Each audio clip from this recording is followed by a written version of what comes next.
Je lis du livre de Daniel, chapitre 1er, au verset 2, ce qui suit. Le Seigneur livra entre ses mains Joachim, roi de Juda, et une partie des ustensiles de la maison de Dieu. Nebuchadnezzar emporta les ustensiles au pays de Shinéar, dans la maison de son Dieu. Il les mit dans la maison du trésor de son Dieu. Prions. Seigneur,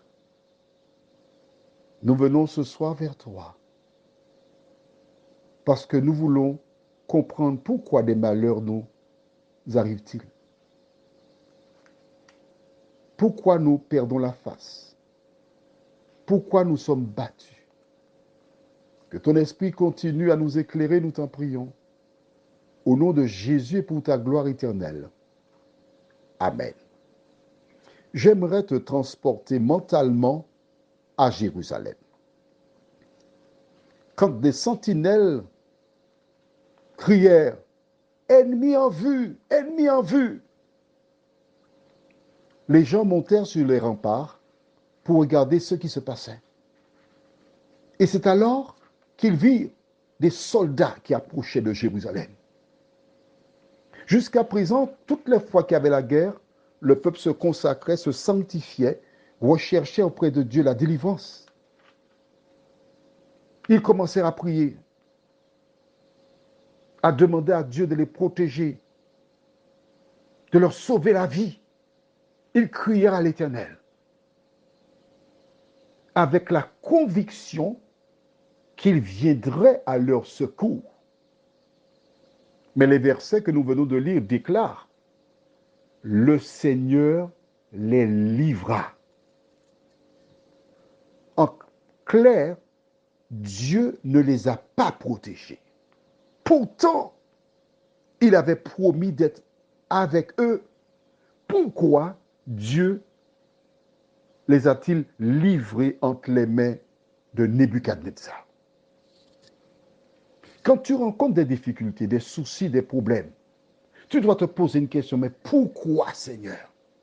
Qu'y a-t-il dans ma vie qui attire ce malheur? Attention, je me répète encore, en te disant que Job, le patriarche, était agressé par l'ennemi. Alors ne va pas sauter à la conclusion quand quelqu'un rencontre un problème que c'est parce qu'elle a péché. Non, l'ennemi se manifeste. L'ennemi cherche à détruire.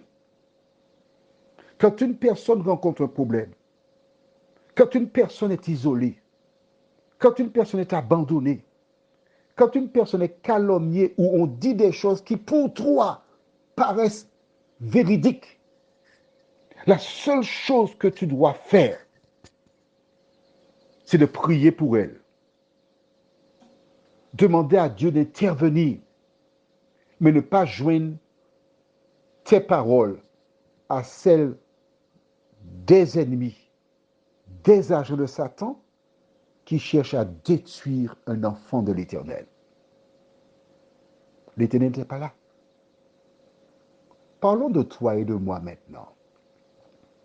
Un jour, Jésus fait une déclaration qui se trouve dans Matthieu 7, verset 21 jusqu'au verset 23.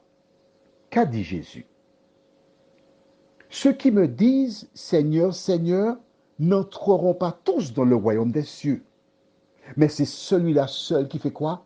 La volonté de mon Père qui est dans les cieux. Plusieurs me diront en ce jour-là, Seigneur, Seigneur, n'avons-nous pas prophétisé par ton nom? N'avons-nous pas chassé des démons par ton nom? Et n'avons-nous pas fait beaucoup de miracles par ton nom? Alors je leur dirai ouvertement, je ne vous ai jamais connu. Retirez-vous de moi, vous qui commettez l'iniquité.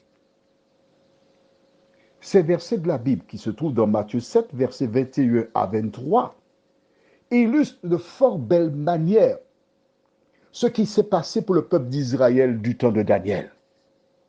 Ils pensaient être sous la protection de Dieu.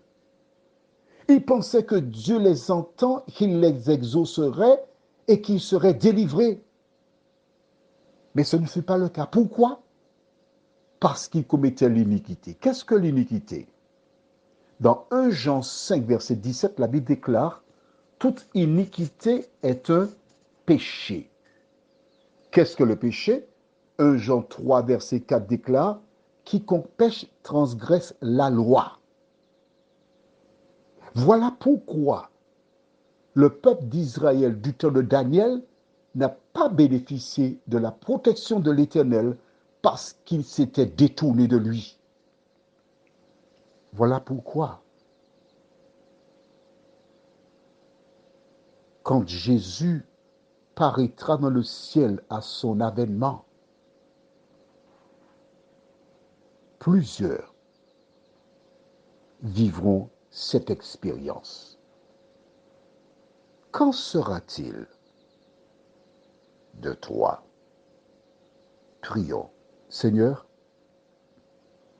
beaucoup ont des objets chez eux, ont des Bibles ouvertes dans leur véhicule, dans leur maison, et s'imaginent que le fait d'avoir une Bible ouverte ou des objets qui sont protégés, le peuple d'Israël avait des choses identiques. Pourtant, c'est toi qui as livré à cause de l'iniquité, à cause du péché. Quand nous regardons nos vies, Seigneur, nous réalisons que nous ne sommes pas meilleurs qu'eux. Nous réalisons que nous sommes aussi coupables. C'est le cœur contrit qu'après la lecture de ta parole, l'explication que ton esprit nous donne, que nous te disons ce soir, Seigneur, viens à notre secours.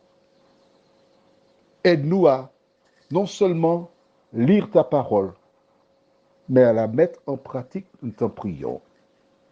Au nom de Jésus et pour ta gloire éternelle. Amen.